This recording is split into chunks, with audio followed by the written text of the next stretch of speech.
हरे कृष्णा। परमात्मा श्री राम परमानंद के स्वरूप हैं। परम आनंद की अनुभूति होती है परमात्मा श्री राम का स्वरूप का दर्शन करने मात्र से। निराकार आनंद ही सका श्री राम रूप में प्रकट हुए हैं। निराकार वस्तु आँखों को दिखती नहीं, फूल साकार है, आँखों को दिखता है, परंतु फूल में जो सुगंध है वह निराकार है। सुगंध का कोई आकार नहीं है, दिखता नहीं है, उसको अनुभव किया जाता है, महसूस किया जाता है। पेड़ की मिठास निराकार है, मिठास का कोई आकार नहीं, कोई रंग नहीं, मिठास पीली सफ़ेद या काली नहीं, परंतु पेड़ में मिठास है, इस कारण का महत्व है। पेड़ साकार है, मिठास निराकार है। आँख साकार है, आँखों की जो देखने की शक्ति है वह निराकार है। परमात्मा निर्गुण निराकार हैं और सगुण साकार भी हैं। निराकार के साथ कोई प्रेम नहीं कर सकता, निराकार के साथ कोई सेवा नहीं कर सकता, क्योंकि निराकार आँखों से देखा नहीं जा सकता। जिसको देखा नहीं जा सकता उसके साथ प्रेम नहीं किया जा सकता। पेड़ा साकार है मगर पेड़ा का मिठास निराकार है। आँख साकार है, आँख के देखने की शक्ति निराकार है, वह निराकार है। परमात्मा निर्गुण निराकार है और सगुण साकार भी है। ज्ञानी पुरुष मानते हैं कि आँखों की देखने की शक्ति ईश्वर देता है। यह फूल की माला है, यह किस प्रकार दिखाई देती है, आँख के कारण ही यह दिखाई देती है, परंतु आँखों की देखने की शक्ति मन देता है। आँख और मन का संयोग न हो तो दिखे कि नहीं। मुंह के आगे पड़ी हुई वस्तु भी किसी किसी समय नहीं दिखती। मन किसी दूसरे विषय में लगा हो तो मन और आँख का संबंध नहीं हो पाता, और उसी से वस्तु के सम्मुख होने पर भी नहीं दिखती। आँखों को देखने की शक्ति देता है मन, मन को शक्ति देती है बुद्धि, और बुद्धि को प्रकाश देते हैं परमात्मा। जो परमात्मा आँखों को देखने की शक्ति देते हैं, उन परमात्मा को आँख देख सकती नहीं है, आँख से नहीं दिखे जा सकते हैं। ज्ञानी महापुरुष ऐसा मानते हैं कि ईश्वर दृष्टा है, दृश्य नहीं। जो सबका दृष्टा है, जो सबका साक्षी है, आसानी से उसे कौन देख जान सकता है। ज्ञानी पुरुष ऐसे मानते हैं कि जो आँख चमड़ी को देखती है, उस आँख से परमात्मा का दर्शन नहीं हो सकते। बाहर की आँख को चर्म चक्षु कहते हैं, अंदर की आँख को ज्ञान चक्षु कहते हैं। इसलिए मानना होगा कि ईश्वर को ज्ञान चक्षु से ही देख सकते हैं। ईश्वर सूक्ष्म रूप में सर्वत्र विराजे हुए हैं। बुद्धि सूक्ष्म न हो तब तक वह ईश्वर का चिंतन कर नहीं सकता। ईश्वर का कोई रूप नहीं, ईश्वर का कोई आकार नहीं। वेदांत कहता है ईश्वर अरूप है।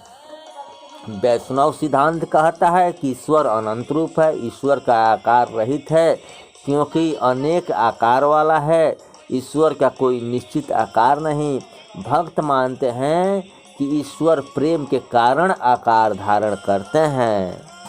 भक्तों को प्रेम देने के लिए आकार धारण करते हैं, भक्तों को सेवा देने के लिए आकार धारण करते हैं।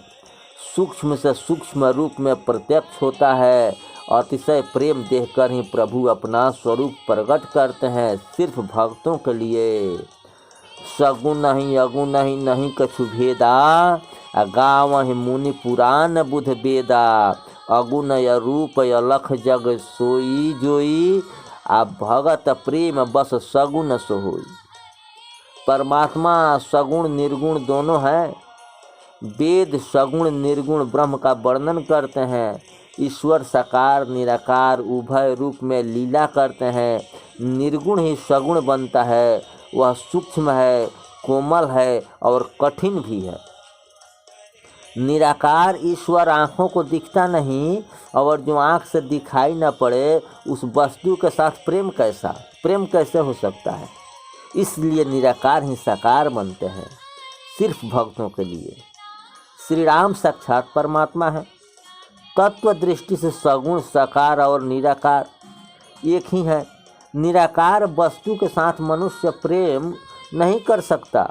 लोग परमात्मा के साथ प्रेम करें, इसलिए प्रभु साकार स्वरूप धारण किए कि मेरे जो भक्त हैं उन लोग में से अटूट प्रेम करें और भक्तों को मेरा सेवा मिले। जोगी जन आनंद का अनुभव करते हैं, परंतु भक्तों के लिए यह आनंद साकार रूप धारण करता है। आनंद ही श्री राम रूप में प्रकट हुए हैं। निराकार आकार धारण करे तो स्वरूप वहीं रहता है। राम जी का समस्त स्वरूप आनंदमय है, कृष्ण जी का समस्त स्वरूप आनंदमंद है। राम जी के चरणों में आनंद है, कृष्ण जी के चरणों में आनंद है। राम जी के हाथ में आनंद है, राम जी के मुख में आनंद है। अधिक तो क्या कहूँ, राम जी के नख में बालों में भी आनंद है।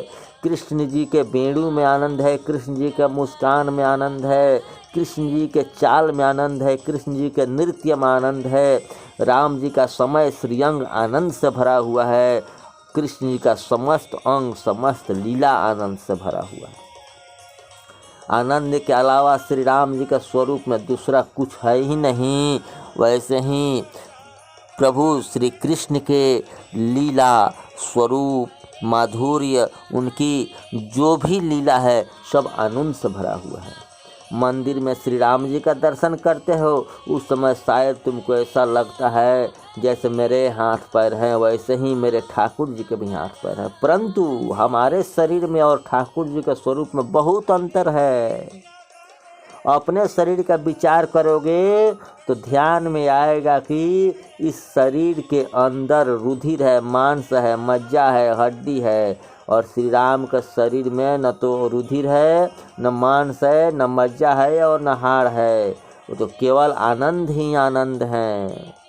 आनंद के अलावा दूसरा कुछ नहीं है। जीव को शरीर मिला है, वह पूर्व जन्म के कर्म प्रमाण से मिला है, पूर्व जन्म की वासना के प्रमाण से मिला है। कर्मणा निर्मितो देह, किंतु परमात्मा स्वयं की इच्छा से या भक्तों की इच्छा से शरीर धारण करते हैं। परमात्मा का शरीर पंच महाभूतों का बना नहीं है। परमात्मा का स्वरूप अप्राकृतिक है, अलौकिक है, आनंद स्वरूप है। जीव को उत्पत्ति और स्थिति ही आनंद आता है, लय में आनंद नहीं आता। भगवान को लय में भी आनंद आता है, कारण भगवान स्वयं आनंद स्वरूप है, स्वयं आनंद है। श्री कृष्ण को 16,000 रानियों के संसर्ग में जो आनंद है, वही आनंद सोने की द्वारिका में समुद्र में डूबते समय भी है। ये नहीं कि डूब रहा है तो आनंद नहीं है। जब सोने की द्वारिका समुद्र में डूब रही है तो उतना ही आनंद कृष्ण को है। जीव माया के अधीन होकर जगत में जाता है, परमात्मा मायाधीश होकर जगत में प्रकट होते हैं। राम जी ने पूर्व जन्म में कोई कर्म किया हो और उस कर्म प्रमाण में स्वरूप धारण किया हो, ऐसा नहीं है। वाल्मीकि जी ने कहा है, चिदानंदमय देह तुम्हारी, विगत विकार जान अधिकारी। नर तन तनु धरहूँ संत सुर काजा, कहूँ करहूँ जस प्रकृत राजा। सोने का आभूषण था, उनकी स्वर्ण मूर्ति बनाई गई। इस सोने की मूर्ति में सोना ही सोना है। सोने के मूर्ति में पैर में सोना, हाथ में सोना, नख में सोना, सर्वत्र सोना ही है। इसी रीति से ईश्वर के स्वरूप में आनंद ही आनंद है। परमात्मा का स्वरूप दिखता है अपने जैसा, परंतु अपने जैसा है नहीं, केवल आनंद है। व्यास नारायण का ब्रह्म सूत्र है आनंदम योऽयं यसात्। कितने ही ऋषि मानते हैं कि ईश्वर में आनंद है, ईश्वर में आनंद है। जो ऋषि ऐसा मानते हैं उनके सिद्धांत में आनंद और ईश्वर ये दोनों तत्व पृथक हैं। जो तत्व भिन्न है इससे क्या फलित होता है, इसमें द्वैत आता है। व्यास, वाल्मीकि तथा अन्य ऋषियों का सिद्धांत है कि आनंद ही ईश्वर है, आनंद और ईश्वर भिन्न नहीं है। यह अद्वैत सिद्धांत है। आनंद ईश्वर में है ऐसा नहीं, आनंद ईश्वर श्री राम श्री कृष्ण सब एक के ही नाम हैं। आनंद ही ईश्वर का स्वरूप है। खांड में, खिलौने में खांड होती है। खांड का खिलौना जिस प्रकार नख सिख तक खांडमय होता है, उसी प्रकार परमात्मा का संपूर्ण स्वरूप आनंदमय है। ठाकुर जी का नख और बाल का दर्शन हो उस समय भी जीव को आनंद मिलता है। फिर भगवान के चरण बिंद और मुखार बिंद के दर्शन से आनंद मिले, इसमें क्या आश्चर्य है। प्रभु के नख और बाल भी आनंद स्वरूप हैं। परमात्मा का समस्त स्वरूप आनंदमय है। अलौकिक सिद्धांत समझने के लिए कोई अलौकिक दृष्टांत मिलता नहीं, लौकिक दृष्टांत से ही महापुरुष अलौकिक दृष्टांत को समझाते हैं। रात के 12 बजे हैं, एक भाई खटिया में पड़े हैं परंतु उनको निद्रा आती नहीं। वह भाई विचार में पड़े हैं कि आज निद्रा क्यों नहीं आ रही है। बहुत करने के बाद याद आया कि आज रात्रि को गर्म पानी नहीं मिला है। भाई को रात्रि में चाय पीने की आदत थी। वे रात्रि के 12 बजे पीछे चाय बनाने को तैयार हुए। चाय मिले तो निद्रा आवे। पत्नी पीहर में थी, इसलिए स्वयं को ही सब खटपट करनी पड़ी। पानी गर्म करने लगे, सब तैयारी तो की, परंतु संजोग से डिब्बे में खांड नहीं मिली, समाप्त हो गई थी। अब खांड बिना चाय बने नहीं और चाय न मिले तो निद्रा आवे नहीं। रोज़ की आदत थी, अब क्या किया जाए।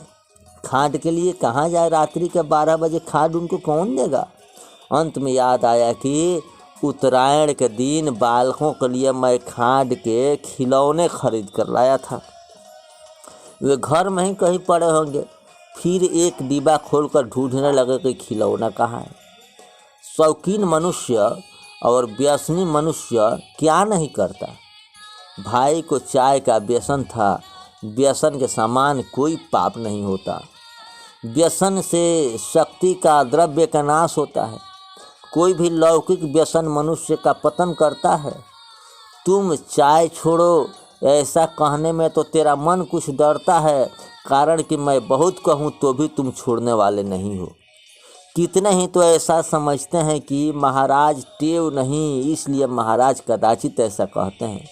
महाराज भले कहें हमको कुछ छोड़ना नहीं, तुम चाय भले ही न छोड़ो, परंतु तुम परमात्मा के प्यारे हो, प्रभु के लाडले हो, वैष्णव हो। तुम चाय के अधीन मत बनो, चाय के बस में मत रहो। रात्रि के 12 बजे हाथ में माला लेकर भाई किसी दिन भी जप करने बैठा नहीं था, परंतु चाय पीने की बहुत आतुरता थी, इसलिए रात्रि 12 बजे खांड ढूंढता है। 1 घंटे की तपस्या हुई तब खांड के खिलौने का डिब्बा हाथ में आया। बहुत राजी हुआ, बस अभी चाय मिलेगी। डिब्बे में खांड का एक हाथी था। हाथी के 2 पांव तोड़े और चाय में डाल दिए। हाथी के पैर डाले या खांड डाली। बालों को हम समझाते हैं कि यह हाथी है, यह घोड़ा है, परंतु खांड का हाथी ही है। खांड के खिलौने में खांड के सिवाय दूसरा कुछ नहीं है। अगर हाथी हो तो डिब्बे में रह सकता है। यह न तो हाथी है न घोड़ा है। बालकों भले ही वह हाथी दिखे, परंतु खांड के खिलौने में हमें तो खांड ही दिखता है। खांड का खिलौना जिस प्रकार खांडमय ही है, उसी प्रकार परमात्मा संपूर्ण स्वरूप आनंदमय ही है। ठाकुर जी के श्रीअंग में आनंद के अतिरिक्त कुछ भी नहीं है। परमात्मा आनंद स्वरूप हैं। शांति से विचार करोगे तो समझोगे तुम्हारा सच्चा स्वरूप ही आनंद है। जीव ईश्वर का अंश है, वह स्वाभाविक ही अंशी आनंद स्वरूप हो तो अंश भी आनंद स्वरूप होगा। शीतलता जिस प्रकार पानी का सहज स्वरूप है, उसी प्रकार आनंद तुम्हारा सहज स्वरूप है। तुम स्वयं आनंद ही हो। सुख और दुख ये तुम्हारे वास्तविक धर्म नहीं है। पानी में दिखाई देने वाली गर्मी पानी की गर्मी नहीं है। पानी का स्वरूप तो शीतल है। अग्नि के संबंध में जिस प्रकार पानी में गर्मी भासती है, उसी प्रकार मन में संबंध से आत्मस्वरूप आनंद शीतल सुख दुख भासता है। सुख और दुख मन के धर्म है। आत्मा सुखी है, आत्मा दुखी भी है। आत्मा परमात्मा का अंश है। परमात्मा आनंद स्वरूप है, आत्मा भी आनंद स्वरूप ही है। आनंद तुम्हारा सहज स्वरूप है। इसलिए कोई मनुष्य उदास दिखता हो, दुखी दिखता हो, चिंता में बैठा हो, तो तुम उससे पूछ बैठते हो कि आज तुम उदास क्यों लग रहे हो, आज तुमको क्या हो गया है। तुम्हारा मानव प्रातः उठकर स्नान करने, शुद्ध कपड़े पहनकर परमात्मा कर ध्यान करने को आनंद में बैठा हो, तो समय ऐसा नहीं पूछते आज तुम आनंद में क्यों बैठे हो, कोई नहीं पूछता। ऐसा पूछोगे तो उसको बुरा लगेगा, क्या मेरा आनंद तुमसे देखा नहीं जाता। आनंद में रहना हो तो आत्मा का सहज स्वरूप है।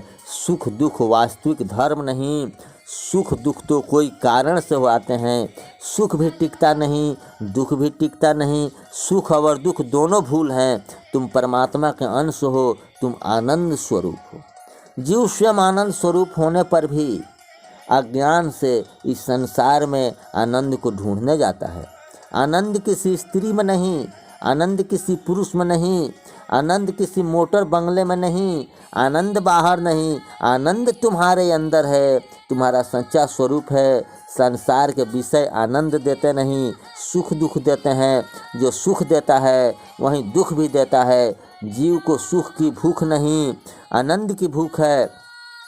उसे ऐसे आनंद की इच्छा है जिससे उसकी शांति कायम रहे। संसार के विषय कदाचित सुख भले ही दें, पर शांति देते नहीं, आनंद ही देते हैं, आनंद ही देते हैं। हरे कृष्ण।